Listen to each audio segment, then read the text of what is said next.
Now I have modified my Meet ETX 125 to accept.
Gives a better result. Looks heavier.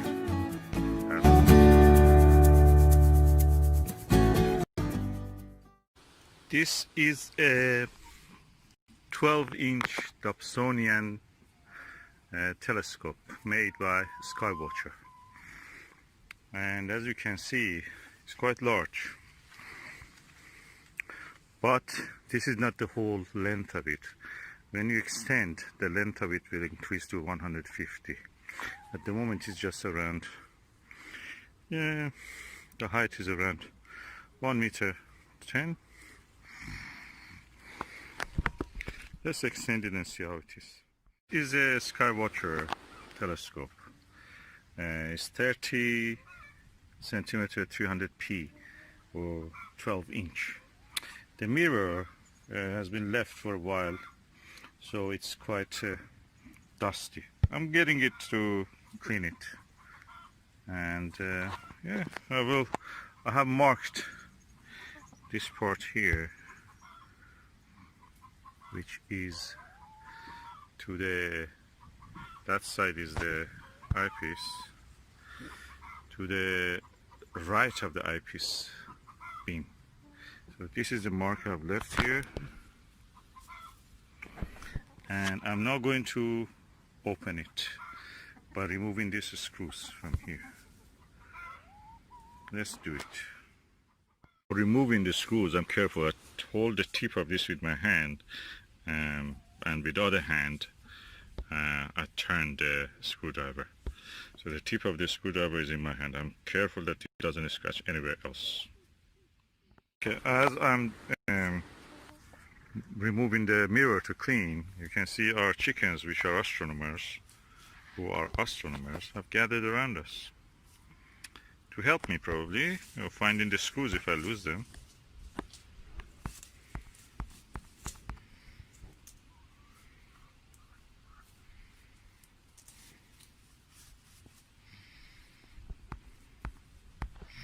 SkyWatcher and Chicken Whisperer. Now removed all the 6 screws, and I'm ready to separate the mirror. Before that, I will put a towel around under it so I can just collect it like that safely, hopefully. I put all the screws in this side bag of this rucksack so they're safe. I take now the towels out.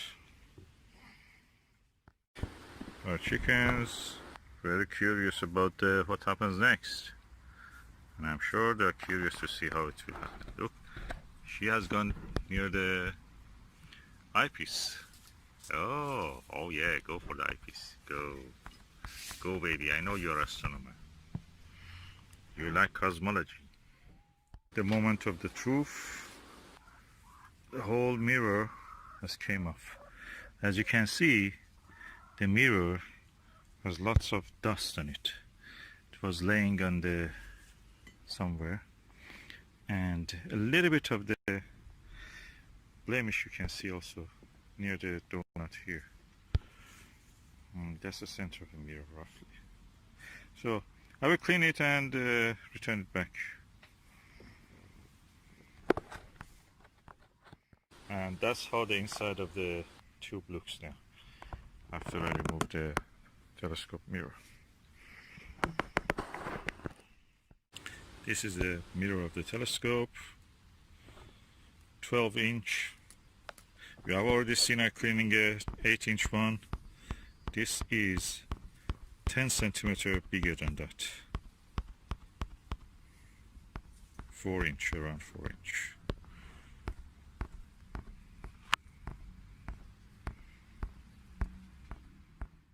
As you can see, the mirror is now there. We have a visitor. Spider. Everybody likes astronomy. Even a spider.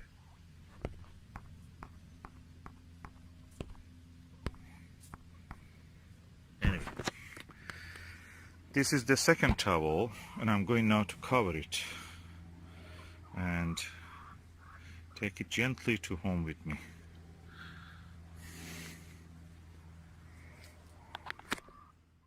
Now the telescope is at home and I can start to clean it.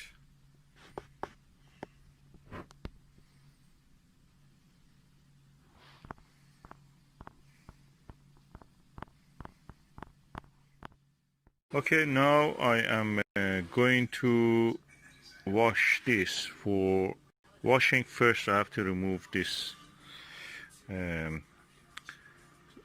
holders of the mirror. Kind of loose actually, so the mirror is heavy. It was held by its own weight. So I'll just remove it. First I will mark somewhere, and this spot, something here and something here, and so I can put it back the way it was. Let me do it. There is a mark here with the electric tape, and there is a marker pen sign there also. So I'm now going to remove these screws and safely dismantle the mirror. I have loosened this, removed this screw and loosened this one so it turns. I've decided not to remove them, and so this one of them will remain and the other one is removed. And now the mirror hopefully will be able to come out.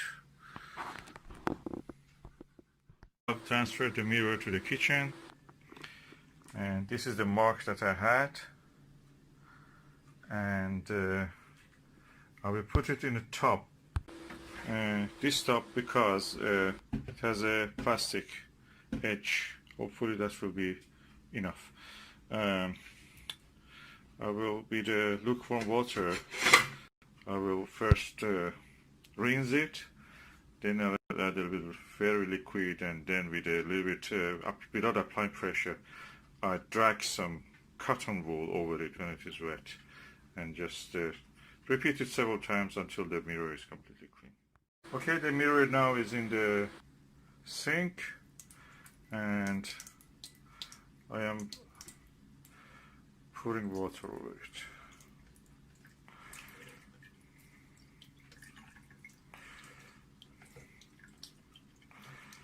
Probably it was better if I could submerge it. I may try actually to remove this bucket, remove this and just submerge it. Let me see if I can do that. Yeah, it seems it works. Okay, now I just use the water, tap water, lukewarm tap water, to rinse the mirror. I can see the mark which was there is already gone. So that was just probably somebody's ice cream or donut. A little juice of it.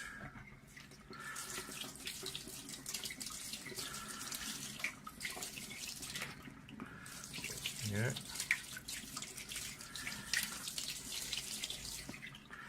Okay, I will do this. I will turn the mirror a little bit just to make sure that all corners of it is receiving the water. This way I'm loosening the particles, dust, sand, anything that is in this surface to come off. This is a 12-inch mirror, 30 centimeter, 300 millimeter, 305 millimeter. So it's quite heavy. I can easily say this is around 3 kilos or more. Already I see some improvement. So I'll continue. You can see now I put a plastic, the plug there, and rubber plug, and now I'm going to actually submerge now, and I will stop the water now and put some cotton bud. Just let them soak into the water. One there, and one here, one there. When they're completely soaked, I would drag them without applying any pressure. Just drag them, kind of brush movement, very gentle, trying to remove any loose particle that is already loosened by the soap and the water. I just added a few of these drops of this fairy liquid, and that's it, washing up liquid, right, that you use for cleaning dishes in the kitchen. And now I will start to clean. What I will do, as you can see, these are completely soaked, so I just gently back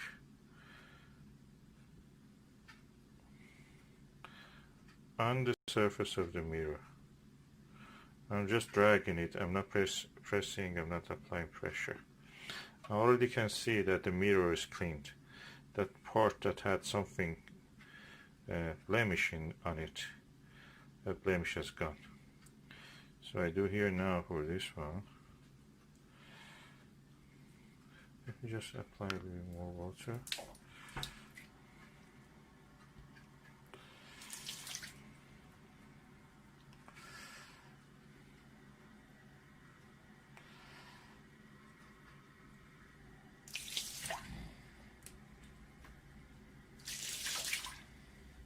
Again, lukewarm water, of course.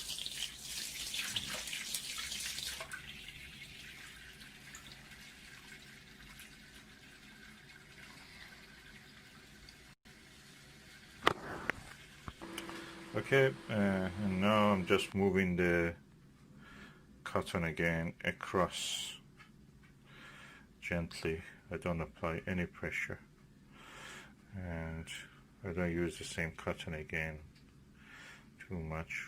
If there is any grit or sand, I don't want to drag it on the surface of the mirror to cause some scratch, which is undesirable in this situation. I have another piece of cotton here. So I'm really delighted. I thought that center part near the donut, that center, was actually a blemish in the aluminium coating. It's not. It's just something, probably a little ice cream. Somebody having ice cream during the observation, or coffee. Okay, I add a little more water, just to make sure that there is enough water submerging the mirror.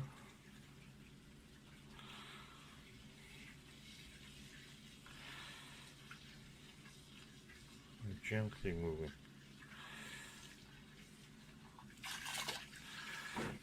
So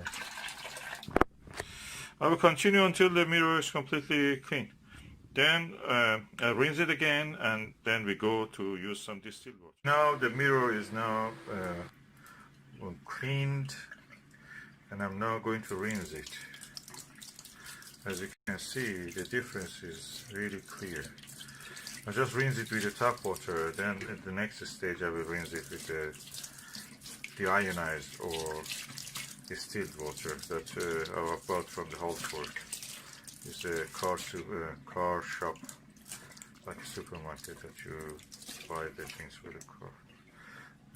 It costs probably 3-4 pounds or 5 pounds, something like that. So you get 5 liters of it.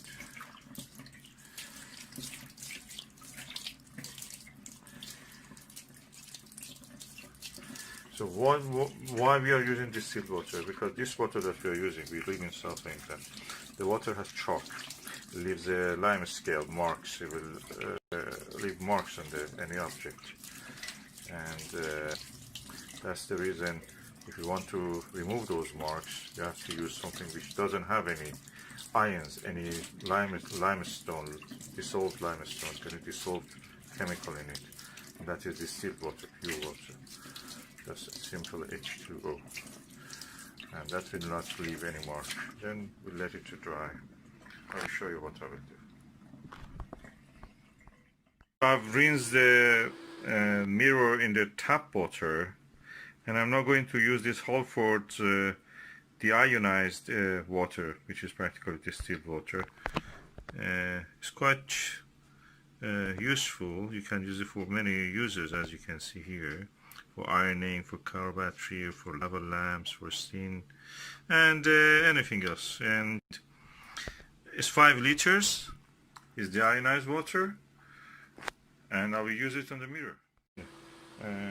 As you can see, the mirror is cleaned, rinsed in the water. I use this glass just to take the deionized water and put it over it. Of course, first I'll rinse this glass itself. Okay, this is the mirror and this is the deionized water. Just put it over it. So pushing out any other tap water is just over it. I will use 2 more, and then I'll lift it. Okay, this is the second glass of the deionized water.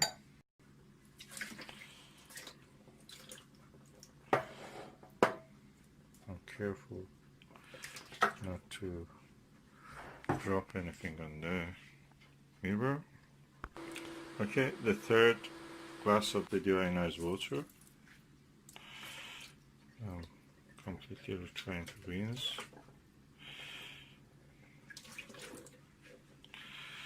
And as you can see, the mirror is relatively clean now. I'm just taking it now, completely clean actually. I'm taking it now to the towel, and then I will come with the hair dryer to dry. Okay, the mirror is now placed on the towel. It's completely clean. If you see the picture, the part of the video that when I removed it from the telescope, it was completely dirty. There was marks here and there near the donut center. And now all of those have gone. What I will do now, I'll bring a hair dryer, but before that I also have a tissue. I will use a tissue, lint-free tissue, just to remove any water that is here. Let's see what we can do. As you can see, I'm using the hair dryer to evaporate the water. At the same time, I can use also for the bigger drops, I can use a tissue just to gently absorb this. I will show you what I mean by that. Gently absorb the moisture.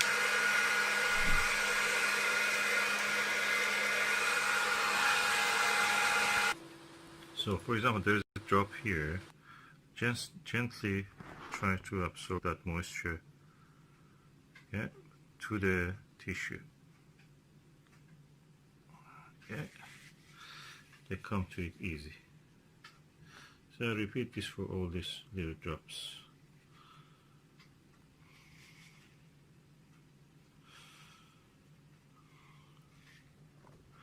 I will continue to do this. Okay, as you can see, the mirror is now cleaned. It's shiny. Mirrors over time, degrade anyway, and there is some effect of it anyway. You cannot avoid that, but generally it's in better condition than it was before cleaning it. And yeah, hopefully it will serve another 10-20 years, and then probably will be recoated.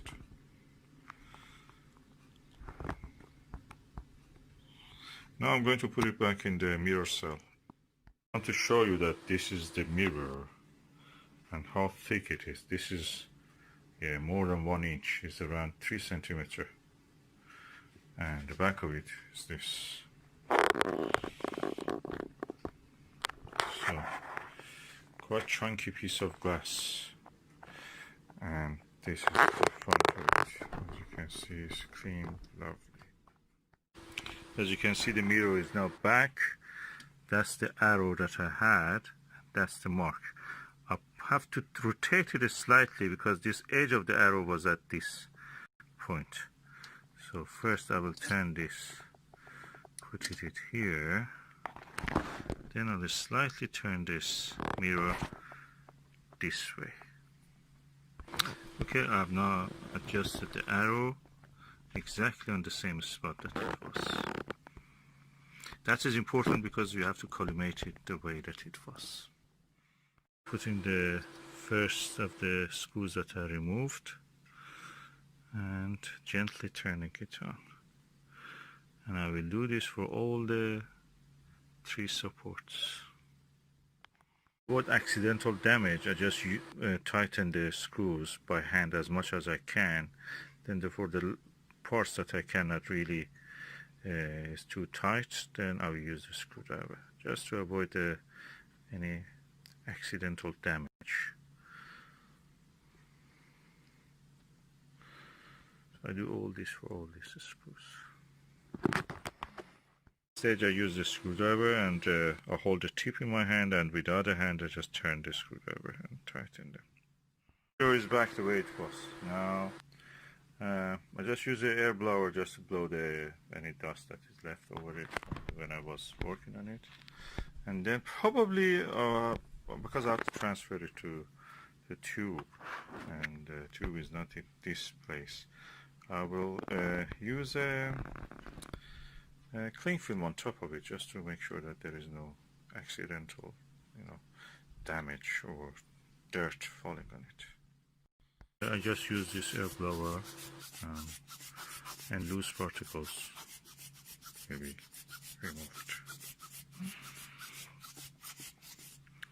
And I have a very soft brush also here. If I see anything that is loose, I can remove it. Tiny blemishes like this one doesn't affect the performance, I just leave them. That's it, the mirror is done now. It's ready for the next stage, which is installing it on the tube.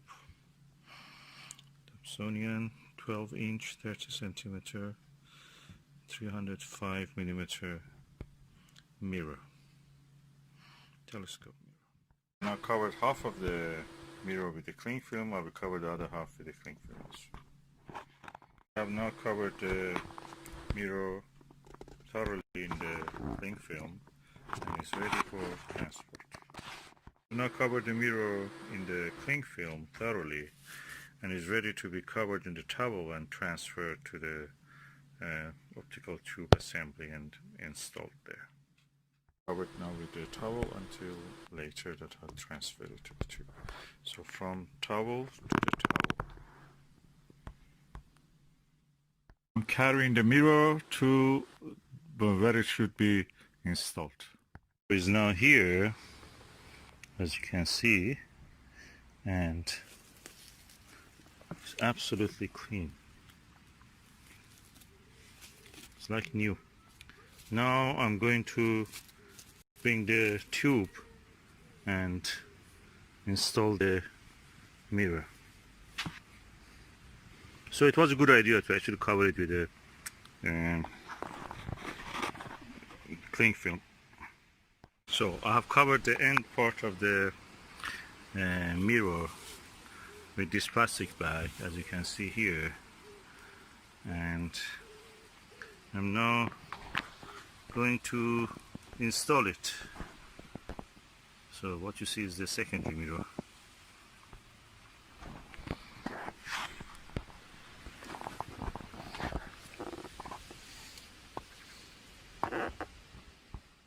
These are the 6 screws. This is the screwdriver, the mirror, and the optical tube assembly. So I'm going to install it into that. Let's go and see what we can do. And I'm going to put it exactly the same screw which is here marked by that tiny scratch, and the similar scratch in the mirror cell that you can see again here. And first I will remove the screws, bring the screws. I remove one of them. This is the screw.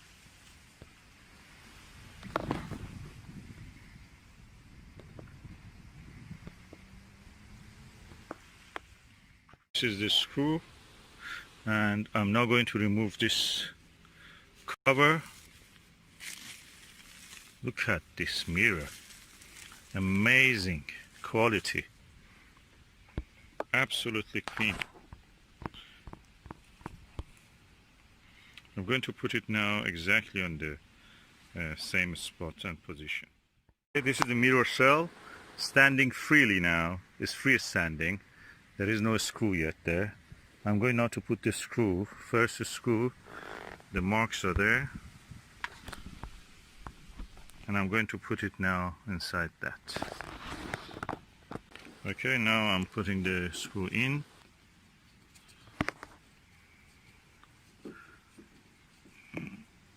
And that's the first screw. I have 5 more to do. SkyWatcher 12-inch 305mm telescope is now washed, cleaned, and put back in its mirror cell and at the bottom of the optical tube assembly, ready to go on the mounting cradle. Dobsonian telescope, massive. This is the maximum that you can have as a telescope and yet be movable and portable. 14-inch one is too big, too heavy to carry on, to use without any single-handed or with any kind of equipment, trolley like sack truck or something like that. Now I have put the telescope inside the cradle, and this knob, which is a tension handle, could be on the side, which is a SkyWatcher return, and if you turn you will see the eyepiece holder. So the eyepiece itself will be in this side. It's easy now to move and adjust the tension. So this is the way it should be. When you look, eyepiece, tension bar, and the eyepiece holder. If you put it the other way around, that is wrong. You cannot move it in a correct way. I've extended the telescope to its full height, and this is around 1.5 meter high now. I'll put the eyepiece and just we'll have a first light with this. I have to collimate it, of course, and that is another story. When you move the telescope, no matter what you do, it has to be collimated.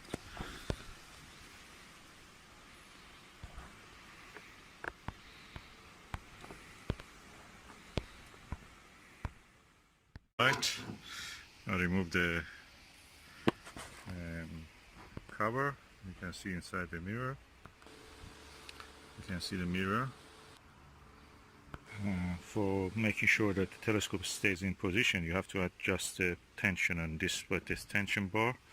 Now let us look through the secondary mirror. Okay, oh, collimation is not bad actually. A little bit off center, but not that bad. Oh well, I'm not disappointed actually. That's look good. Yes, it needs a slight collimation, but beyond that, that looks good. So I'm using now without eyepiece. I can just show you that this is not eyepiece here. Beautiful mirror, beautiful telescope, like new. Just cleaned it.